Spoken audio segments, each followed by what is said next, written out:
Now, welcome back, my gruesome ghouls and frightful fiends. Tonight's tale's a real scream. It's about a kid who thinks Santa's just a jolly old myth, only to get zapped into a Christmas cartoon that's more naughty than nice. Picture a North Pole where the elves are unhinged, the toys bite back, and belief comes with a body count. But before we unwrap this terror, don't forget to subscribe and turn on all notifications.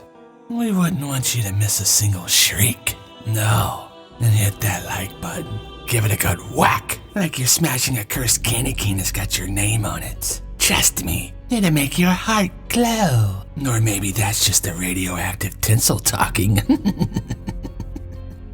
Now then, on to tonight's story. I call this one, Do You Fear What I Fear? Enjoy.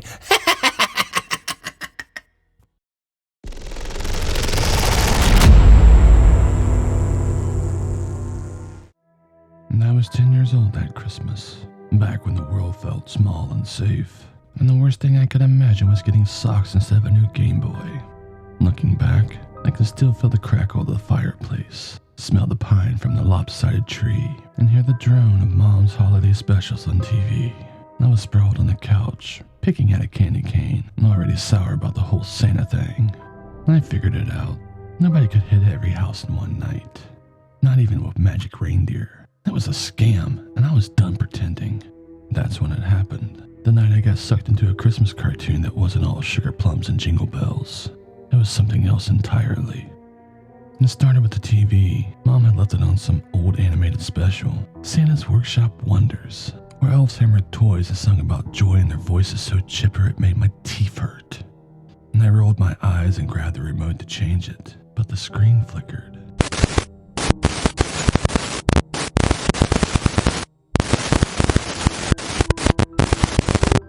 I smacked the remote thinking the batteries were dead, but the static cleared and there was a cartoon again, except something was off. The elf's smiles stretched too wide, their eyes too shiny, like they'd been hiding something. And Santa, he wasn't laughing, he was staring right at me through the screen, his pupils sharp as coal.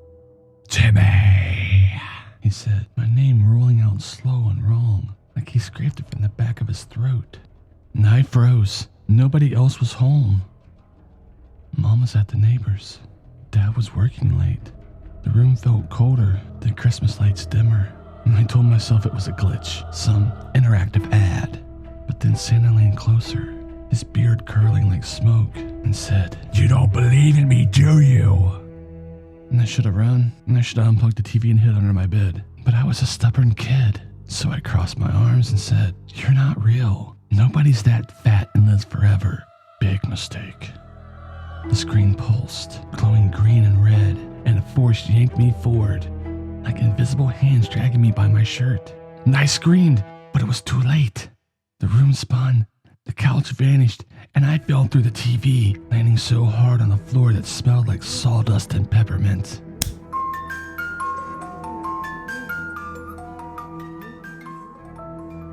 I was in the cartoon, Santa's Workshop, but not that cozy version. The walls were splintered, the toy conveyor belt screeched, and the air felt heavy, like a storm was coming. The elves were everywhere, scurrying like roaches, their pointy hats bobbing as they whispered, "He's here, the unbeliever." I scrambled to my feet, heart pounding, and saw Santa on his throne, a massive chair carved from twisted candy canes.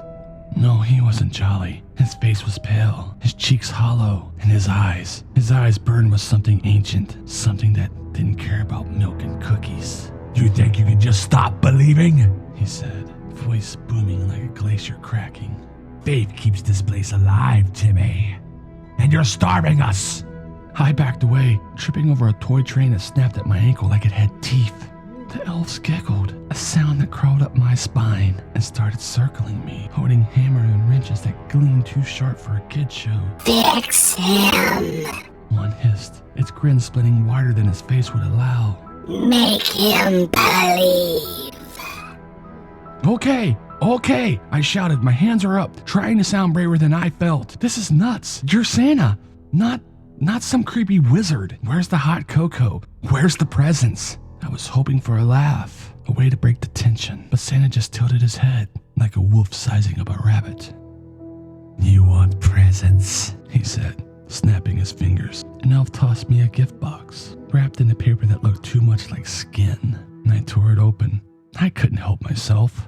And inside was the stuffed reindeer, except its eyes were real, blinking at me, wet and afraid. And I dropped it, gagging, and it hit the floor with a whimper.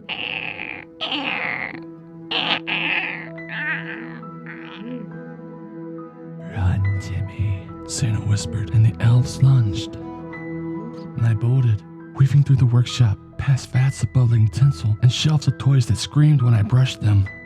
The elves were fast, their laughter echoing like broken bells. But I was a skinny kid who dodged bullies all year. I had practice.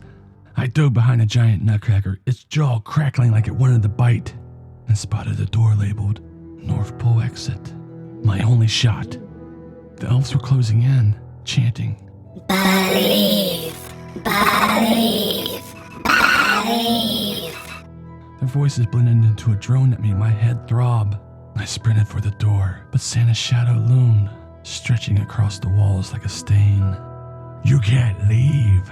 Not until you're one of us. And I hit the door, expecting it to be locked, but it swung open, dumping me in the snow. The cold bit my face, and I realized I was outside, under a sky swirling with green auroras, the North Pole, but wrong. Trees bent like claws, icicles dripping red. I stumbled forward, lungs burning, and I saw a sleigh in the distance, reindeers pawing at the ground. If I could only get to it. Maybe I could. Something grabbed my leg. An elf, its face half melted like a bad animation, clung to me, giggling. Stay forever. It squealed, and I kicked it off, harder than I meant to, and I flew into the snow, still laughing. More were coming, their eyes glowing like Christmas lights gone bad. And I was done reasoning with this nightmare. And I ran for the sleigh, climbed in, and yanked on the reins. The reindeer snorted, the breath steaming, and took off, hooves thundering.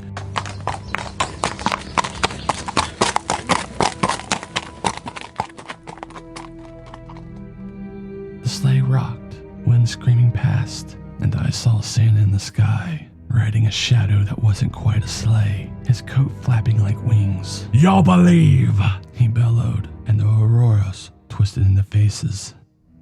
Kids, hundreds of them, mouths open in silent screams.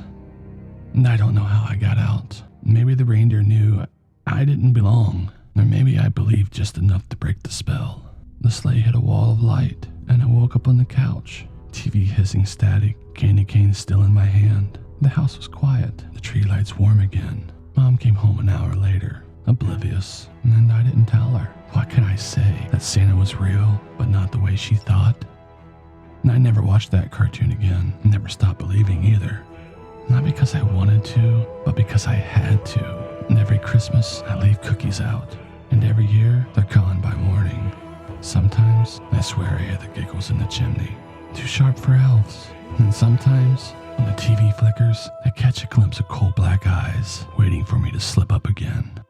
Do you fear what I fear? I hope not. But if you ever stop believing, check your screen twice.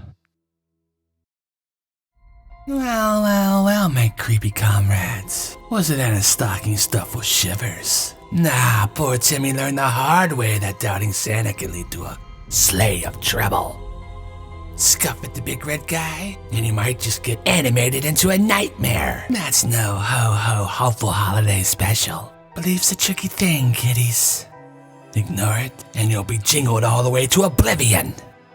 Before you scurry back to your graves, share this episode with your fellow friends. Spread the terror like a plague of possessed tinsel, because your pals deserve a fright night too. And don't forget to haunt our merch store. Grab yourself a sweatshirt, perfect for keeping your bones warm. Next time, on TerrorTales, a kid finds a mystery gift under the tree. He's in for a Christmas clash with a pint-sized horror that's got a grinning grudge. Will he outsmart this festive freak, or become its next plaything? Tune in to find out. We want to hear your screams, so leave a comment below. Tell us, what gave you goosebumps? or made you cackle like a crazed jack-in-the-box. Until next time, remember, he sees you when you're sleeping, and he's already in the house.